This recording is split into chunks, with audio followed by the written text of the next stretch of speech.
على أهل البدع والأهواء، أهل البدع العقائدية وأهل البدع السياسية. أنا أقول بيننا وبينكم السلف، بيننا وبينكم الكتب، كان فيقول البدع بيننا وبينكم. Bismillahirrahmanirrahim. Alhamdulillahilladzi arsala rasulahu bil huda wa dinil haq liyudhhirahu 'alad dini kullihi wa kafaa billahi shahida. Wa asyhadu an la ilaha illallah wahdahu la syarika lah iqraran bihi wa tauhida. Wa asyhadu anna Muhammadan 'abduhu wa rasuluhu sallallahu alaihi wa ala alihi wa sallama tasliman mazida. Amma ba'd. Ikhwani fillah, hafizakumullah jami'an. Setelah pelajaran yang terakhir kita ambil mengenai al-ilm, bahwasannya wajib kita semuanya untuk mengenal tiga perkara, tiga landasan pokok, yaitu mengenal Allah Subhanahu wa taala dan mengenal nabinya serta mengenal agamanya. Karena al-ilm adalah ma'rifatul huda bidalilihi, yaitu mengenal petunjuk dengan dalilnya. Nah, sebagaimana yang diungkapkan oleh Imam Ibnu Qayyim rahimahullah taala, al-ilmu ma'rifatul huda bidalilihi wa madzaka wat taqlidu yastawiyani. Dalam duniyahnya beliau menyatakan demikian atau dengan semakna dengan itu, bahwasanya ilmu itu adalah ma'rifatul huda bidalilihi, yaitu mengenal petunjuk dengan dalilnya, bukan dengan hawa nafsu, bukan dengan akal, bukan dengan perkiraan-perkiraan dan yang semisalnya, namun dengan dalil. Yang diinginkan dengan dalil adalah ma yurshidu ilal matlub, sesuatu yang bisa menghantarkan kepada apa yang diinginkan. Nah, barakallahu fikum, itu makna daripada ad-dalil. Namun dalil secara syara' adalah Al-Qur'an dan As-Sunnah, itulah dalil. Nah, barakallahu fikum. Kata Ibnu Qayyim rahimahullah ta'ala sebagaimana yang sudah kita ungkapkan tadi, al-ilmu ma'rifatul huda bidalilihi wa ma dzaka wat taqlidu yastawiyani. Ilmu itu adalah mengenal petunjuk dengan dalilnya, beserta dalilnya. Adapun selain itu dengan taklid itu sama saja. Karena taklid itu perkara yang pada asalnya dilarang. Nah, barakallahu fikum, karena taklid itu berarti dia mengekor pada perkara yang tidak ada dalilnya. Nah, sebagaimana yang diungkapkan oleh Imam Imriti rahimahullah taala, taqliduna qabulu qawlil qaili min ghairi dzikri hujjatin lisaili. Jadi taklid menurut kami adalah qabulu qawlil qaili, menerima ucapan orang yang berkata, min ghairi dzikri hujjatin lisaili, tanpa menyebutkan hujjah bagi orang yang bertanya. Jadi mengikut saja, mengikut sebuah ucapan yang mana ucapan tersebut pada zatnya juga bukan hujjah, kemudian orang yang mengucapkan bukan hujjah dan bahkan tanpa hujjah. Nah, itu taklid namanya. Berbeda kalau yang kita ikuti adalah hujjah. Nah, Al-Qur'an dan As-Sunnah itu hujjah itu. Berarti itu bukan taklid, tapi apa? Tapi adalah barakallahu fikum al-muttabi', itu mengikuti. Nah, ittiba' itu mengikuti. Adapun taklid itu seringnya identiknya kepada perkara yang batil, perkara yang barakallahu fikum di dalamnya ada asabiyah, fanatik dan semisalnya. Namun kalau seandainya diikuti itu adalah dalil, itu namanya ittiba', dan orangnya namanya muttabi'. Barakallahu fikum. Adapun taklid, orangnya namanya muqallid. Muqallid itu berarti orang yang taklid. Dan itu berbahaya sekali ya, berbahaya, barakallahu fikum. Kita lanjutkan apa yang disampaikan oleh Imam Al-Mujaddid di sini. Qala al-Imam Al-Mujaddid Asy-Syaikh Muhammad bin Abdul Wahhab An-Najdi At-Tamimi rahimahullah taala. Beliau dikenal dengan namanya ya. Adapun kunyahnya itu masih diperselisihkan para ulama. Kunyahnya siapa? Cuma namanya dikenal tadi itu, Muhammad bin Abdul Wahhab. Syekh Muhammad bin Abdul Wahhab. Keliru tidak orang yang menisbahkan dirinya kepada barakallahu fikum Ahlus Sunnah kemudian dijuluki dengan Wahabiyah? Keliru tidak? Keliru. Wahabiyah itu bukan Syekh Muhammad bin Abdul Wahhab. Wahabiyah itu kelompok sesat yang waktu itu muncul di akhir abad kedua, awal abad ketiga. Nisbah pada siapa kemarin? Siapa? Abdul Wahhab bin Abdurrahman bin Rustum. Paham ya? Abdul Wahhab bin Abdurrahman bin Rustum. Ya, kelompok itu disebut juga Rustumiyah. Nah, pemikirannya Khawarij, Ibadiyah, barakallahu fikum. Nah, jadi jangan sampai keliru ya. Ahlus sunnah bukan Wahabiyah dan juga bukan Wahabiyun. Kalau seandainya mereka cerdas dan berpikir, itu kalau seandainya mereka menisbahkan orang-orang yang mengajarkan, yang mempelajari kitabnya Syekh Muhammad bin Abdul Wahhab, julukannya bukan Wahabiyah atau Muhammadiyah. Iya enggak? Seharusnya. Tapi tidak demikian. Syekh Muhammad bin Abdul Wahhab juga menolak apa? Menolak asabiyah seperti itu. Beliau tidak bermadhab. Nah, dalam artian tidak mengikuti Maliki, tidak bermadhab Maliki, wala Hambali, wala Syafi'i, wala Hanafi. Tapi madhab beliau adalah Ahlus Sunnah wal Jamaah. Bukti yang konkret, yang nyata waktu itu barakallahu fikum ketika beliau berdakwah memerangi kesyirikan. Nah, yang mana waktu itu di Mekah barakallahu fikum di sekeliling Ka'bah ada beberapa kubah di sana. Nah, ada beberapa tempat ibadah. Yang ini nanti tempatnya orang-orang yang bermadhab Syafi'iyah. Yang ini nanti ada tempatnya yang bermadhab Malikiyah. Yang situ nanti bermadhab Hambaliyah. Yang situ nanti Hanafiyah, seperti itu. Akhirnya dihancurkan semua oleh Syekh Muhammad bin Abdul Wahhab An-Najdi At-Tamimi dengan kesepakatan oleh Malik Saud waktu itu. Nah, barakallahu fikum. Sehingga apa? Beliau tidak menganut madhab muayyan yang menghantarkan kepada ta'assub, tidak. Beliau adalah Ahlus Sunnah wal Jamaah. Nah, barakallahu fikum. Itu perlu diperhatikan. Jadi jangan sampai keliru ya. Wahabiyah itu kelompok sesat, bukan nisbah kepada Syekh Muhammad bin Abdul Wahhab. Sudah kita jelaskan. Qala Asy-Syaikh Al-'Allamah Al-Mujaddid. Kalau kita dengar Al-Mujaddid, yang diinginkan di sini adalah Asy-Syaikh Muhammad bin Abdul Wahhab. Naam. Wa hiya ma'rifatul 'abdi rabbahu wa dinahu wa nabiyahu Muhammadan sallallahu alaihi wa ala alihi wasallam. Tiga landasan pokok, tiga landasan utama yang wajib diketahui oleh seorang muslim maupun muslimah adalah ini, yaitu seorang hamba mengenal Rabbnya dan mengenal agamanya serta mengenal Nabi Muhammad SAW, nabinya.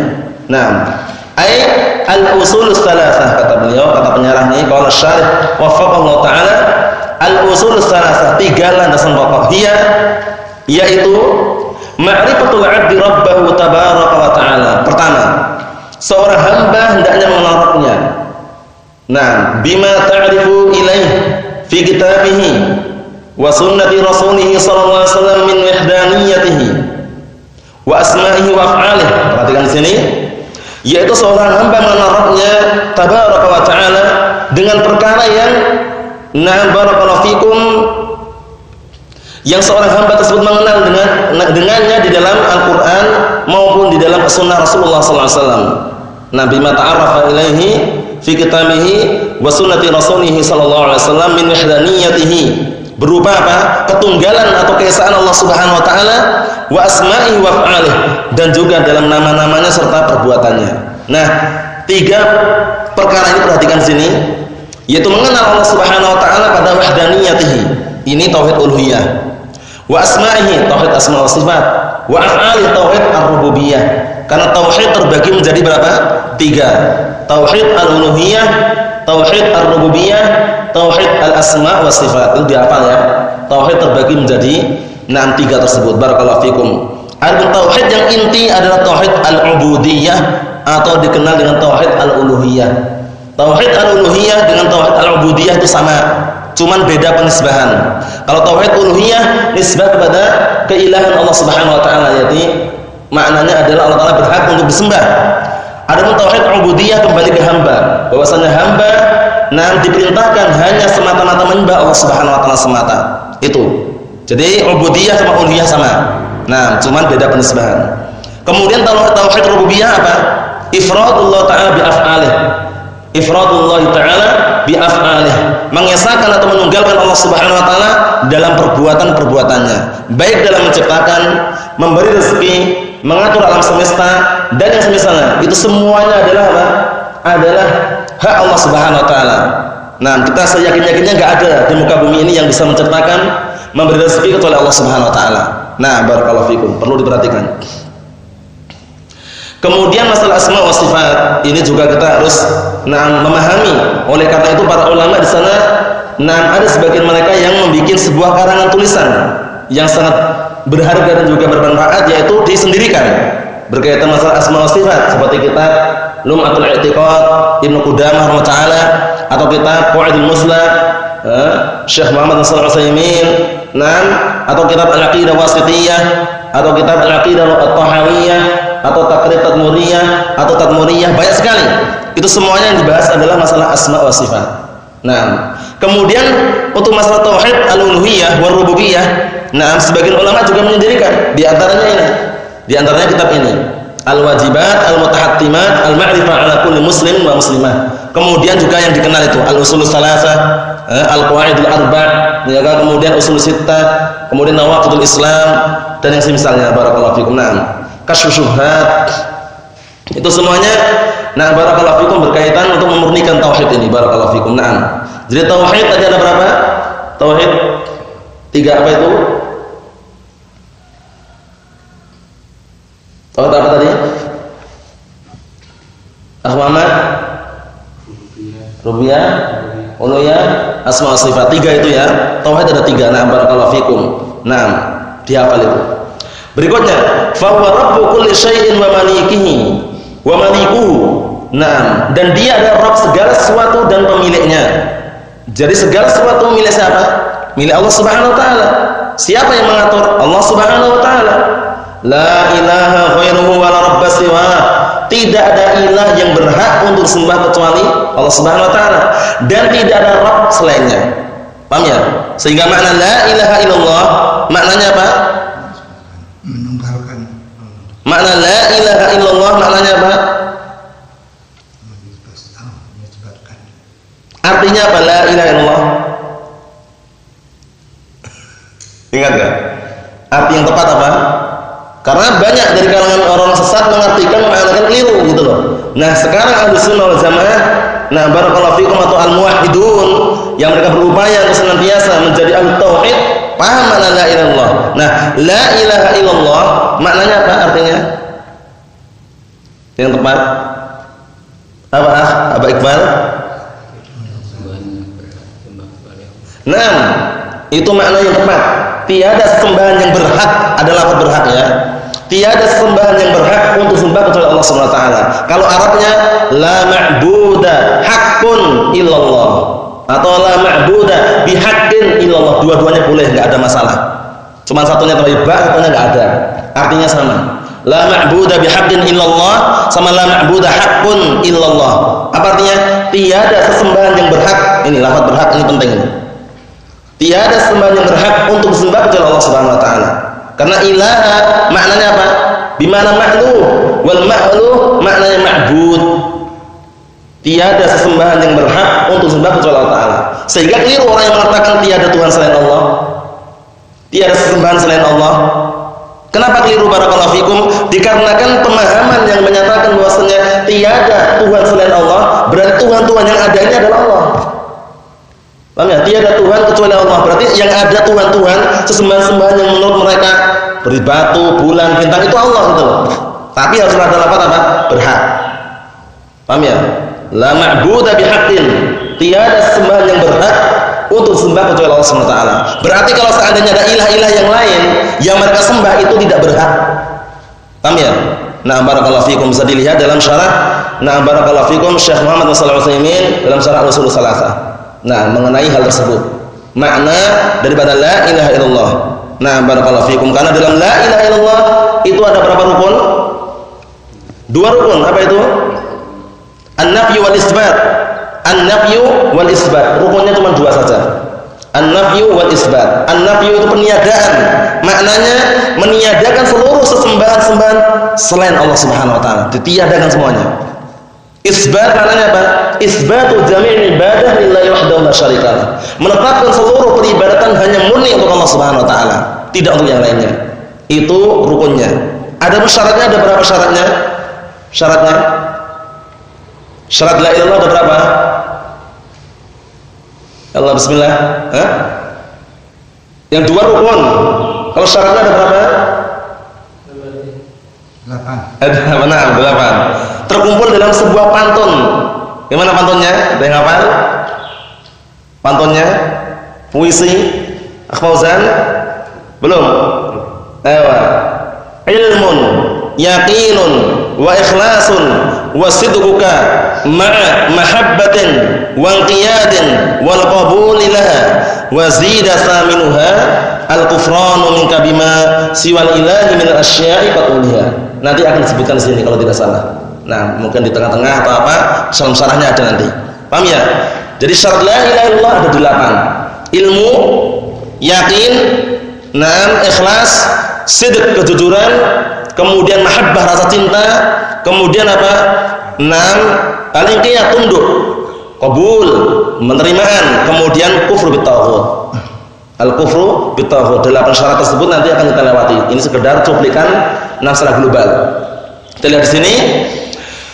Wa hadza aslul usul, dan inilah dasar yang paling pokok atau pokok yang paling inti, dalam artian benar-benar ini intinya gitu, yaitu mengenal Allah Subhanahu wa taala. Karena kalau manusia itu hidup dunia tanpa mengenal Allah Subhanahu wa taala, berbahaya. Bagaimana tidak? Nanti dikhawatirkan dia malah mengaku sebagai Rabb, mengaku sebagai sembahan semisalnya. Fayajibu alaina ma'rifatuh, maka wajib atas kita semuanya untuk mengenalnya. Lina'budahu ala haqiqatin wa basiratin, agar kita beribadah kepada Allah Subhanahu wa taala di atas hakikat kenyataan yang benar, wa basirah, dan di atas ilmu. Barakallahu fikum, bukan di atas kebodohan dan juga di atas kebatilan. Nah, sehingga ibadah itu enggak sembarangan ya, karena ibadah itu pada asalnya hukumnya adalah haram. Ibadah hukum asalnya haram kecuali datang syariat yang mensyariatkannya. Nah, paham ya? Wa kullu fi'li ta'atin mahdhuru wa ghairul ladzi bisyar'i la madhkuru. Seluruh perbuatan ketaatan itu mahdzur, dilarang, kecuali yang datang syariat untuk mensyariatkannya. Dalam artian, misalkan kita ibadah, salat zuhur 5 rakaat, haram enggak? Kan enggak ada dalilnya. Paham ya? Yang ada dalilnya 4 rakaat kan itu. Paham ya? Itu kaidah dalam masalah fikih seperti itu. Nah, adapun adat istiadat bagaimana? Wal aslu fi adatin al-ibahah hatta yaji'a sariful ibahah. Pada asalnya hukum adat istiadat itu boleh-boleh saja hingga datang dalil yang memalingkan dari pembolehan tersebut. Paham ya? Adat istiadat ya, seperti misalkan membikin ketupat. Nah, ketupat Idul Fitri itu enggak ada keyakinan tersendiri. Silakan mau bikin enggak masalah. Mereka enggak ada keyakinan bikin ketupat ini untuk ini enggak ada. Itu secara praktek yang kita saksikan. Ya cuma untuk senang-senang saja. Ini adat kan ini, itu enggak masalah. Tapi kalau adat menyelisih syariat, kedepankan syariat daripada adat. Paham ya? Nah, jadi adat istiadat pada asal diperbolehkan selama tidak menyelisih daripada syariat. Tapi kalau menyelisih adat sini itu kan adatnya setiap ada orang meninggal dunia nanti ada tahlilan dan semisalnya. Itu bukan adat karena menyelisih syariat. Paham ya? Adatnya mereka menyelisih syariat, tinggalkan. Jangan malah ikut adat tersebut dengan berdalilkan tadi itu, tidak. Kalau dalil yang kita pakai tadi barakallahu fikum qaidah fiqhiyah, kaidah fikih yang disebutkan tadi selama tidak menyelisih syariat. Kalau adat bertabrakan dengan syariat, tinggalkan adat, kembali ke syariat. Paham ya? Nah, barakallahu fikum. Tapi masalah ibadah tauqifiyah.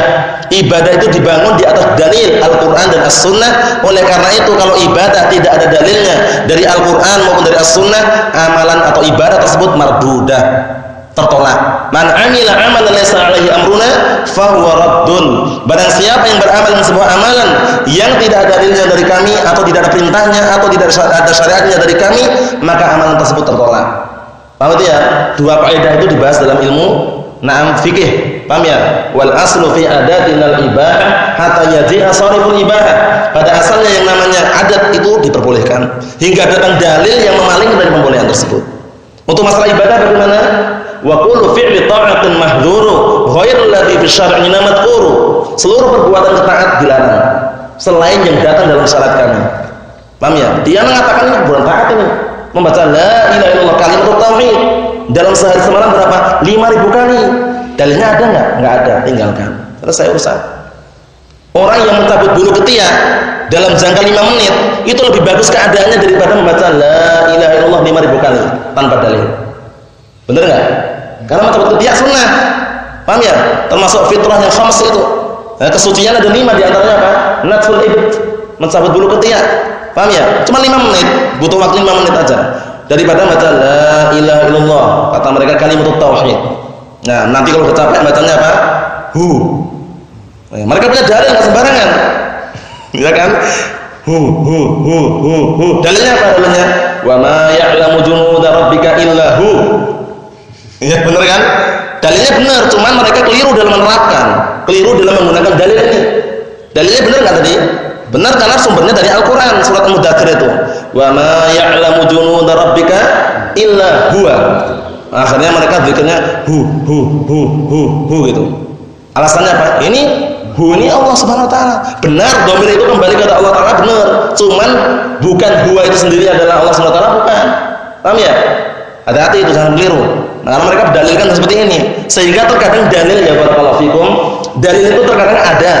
Dalam artian benar dalilnya dari Al-Qur'an dan As-Sunnah, cuman mereka keliru dalam menerapkan atau keliru dalam menggunakan dalil tersebut.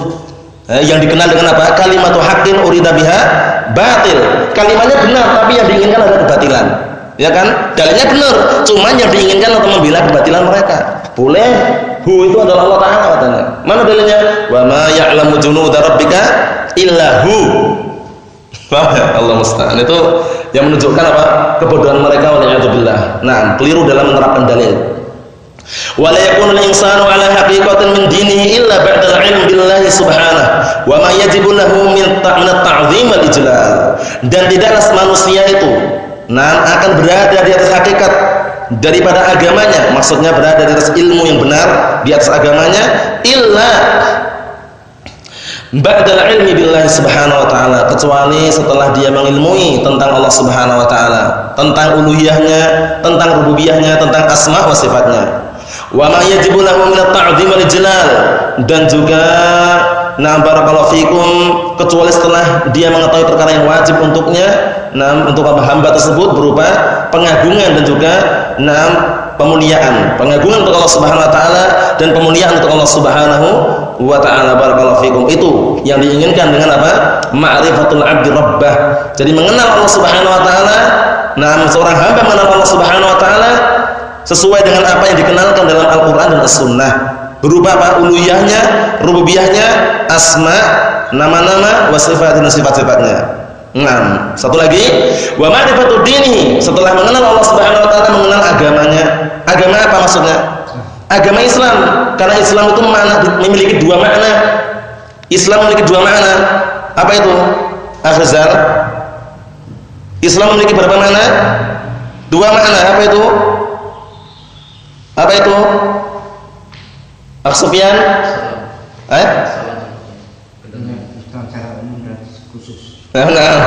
Satu ya. Islam yang ini tepat. Paham ya? Islam bi ma'nal 'am sama al-Islam bi ma'nal khas. Islam yang maknanya umum, yaitu Islam agama seluruh para nabi, agama Islam. Kemudian Islam yang maknanya khusus, yaitu agama yang dibawa oleh Nabi kita Muhammad SAW yang menghapuskan syariat sebelumnya, yang menghapuskan seluruh agama sebelumnya. Dalam artian bagaimana? Dalam artian ritual-ritual yang sebelumnya, barakallahu fikum, disempurnakan dengan agama Islam ini. Sehingga tidak boleh setelah datang agama Islam menganut agama selain Islam.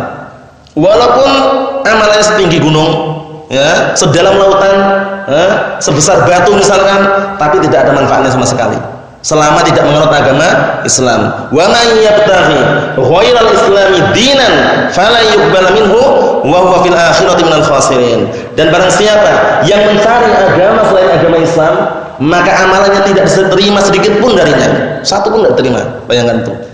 Dan dia di akhirat termasuk orang-orang yang rugi. Paham ya? Misalkan dia menyumbang uang barakallahu fikum 3 triliun untuk masjid. Orang kafir tapi ya, dapat pahala dia?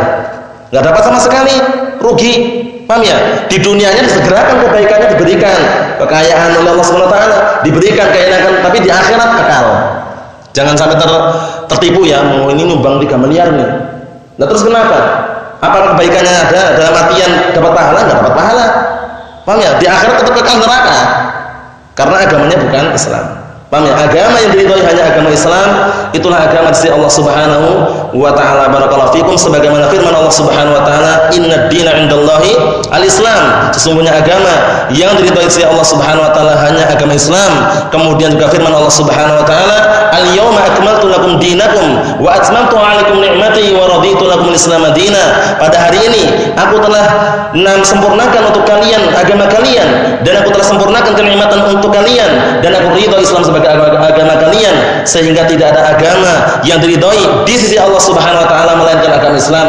Kemudian berkata Al-Imam Al-Barbahari rahimahullah taala dalam kitab Syarh Sunnah, beliau mengatakan i'lamu anna al-Islam huwa sunnah wa sunnah hiya al-Islam wa la yaqumu ahaduhuma illa bil akhar. Setelah mengenal agama Islam kata beliau, ketahuilah sesungguhnya Islam itu adalah sunnah dan sunnah itu adalah Islam, dan kedua-duanya tidak akan tegak melainkan saling melengkapi satu sama yang lainnya. Jadi Islam akan lengkap dengan as-sunnah, sunnah akan lengkap dengan Islam, dan itu termasuk keutamaan yang sangat besar sebagaimana yang diucapkan oleh Imam Ibnu Qayyim rahimahullah taala dalam kitab Ijtima' al-Juyush al-Islamiyah. Beliau mengatakan bahwasanya waqad darat aqwal salaf ala anna fadlullahi wa rahmatah al-Islam was-sunnah. Nah, itu. Sungguh para salaf mereka telah sepakat, ucapannya berkeliling atau dalam artian berputar sepakat mengenai bahwasanya keutamaan dan juga karunia Allah Subhanahu wa taala adalah Islam dan sunnah. Sehingga agama Islam agama yang diridhai oleh Allah Subhanahu wa taala, tidak ada agama yang diridhai selain agama Islam. Barakallahu fikum wa hafizakumullah. Cukup sekian sudah sampaikan, semoga bermanfaat bagi kita semuanya. Biidznillah jalla wa ala. Subhanaka Allahumma bihamdik asyhadu an la ilaha illa anta astaghfiruka wa atubu ilaik. Walhamdulillahirabbil alamin.